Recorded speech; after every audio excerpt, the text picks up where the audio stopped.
PS love Gethsemane, not because it proves PS, but because it confuses you from seeing PS. Let's discern between the two.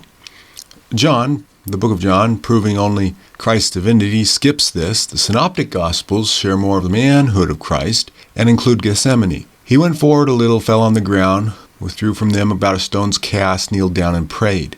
Action-packed Mark says, Abba, Father, all things are possible unto thee. Take away this cup from me. Nevertheless, not what I will, but what thou wilt. And emotional Luke says, Father, if thou be willing, remove this cup from me. Nevertheless, not my will, but thine be done. Jewish Matthew says, O my Father, if it be possible, let this cup pass from me. Nevertheless, not as I will, but as thou wilt. It sounds to me that God wouldn't remove the cup. Cup of curse, not a cup of blessing. Should we include the context about not being tempted, like maybe surrendering to God's better plan parallels not following natural desires sometimes? But despite the context, we might see this sacrifice as more of God's idea than his. Even though Jesus is the high priest of believers, he was the Lamb of God. Galatians tells us he was cursed. He was praying that this curse would be removed. By being cursed, he takes away our curse. He would, of course, be raised, leaving our sin and curse on the cross. Now let's talk about the human emotions during this prayer. That's more where the pen sub goes with this. Of course, I'm thinking you don't punish the curse. So let's go to Matthew. It says he's really sad. Began to be sorrowful and very heavy. My soul is exceeding sorrowful unto death. Mark adds sore amazed, as you would think. But Luke is what the pen subs like. An angel appears from heaven strengthening him. He's a man. He needs strengthened by an angel. You know, angels are so far below God, but he actually needs help from an angel. Being in agony, he prayed more earnestly. He sweat as it was, great drops of blood falling to the ground. When people really get stressed, more than water comes out.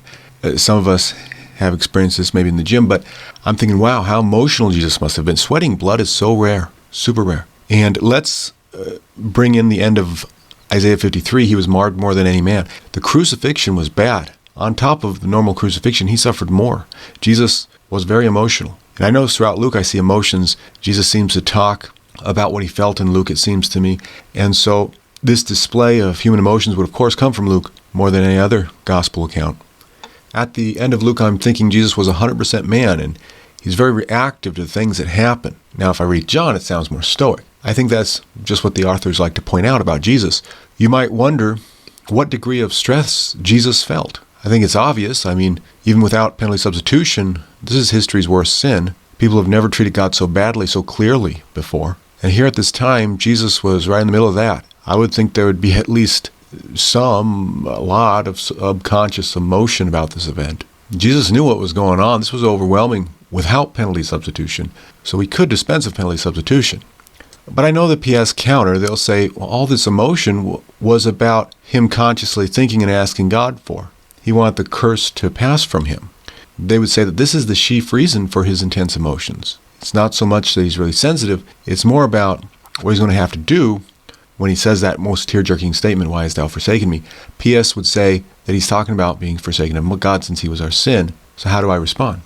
Well, that's simple. It still doesn't prove PS. Obviously, Jesus took away the sin from God, but didn't extinguish the wrath to pay for sins. No penalty substitution was paid. All Jesus did was took away the sin. No doubt that hurt, to die and be cursed and abandoned of God, but that's not PS. You see how PS uses all these verses to confuse and then justify itself. It has to, because it's not in the Bible.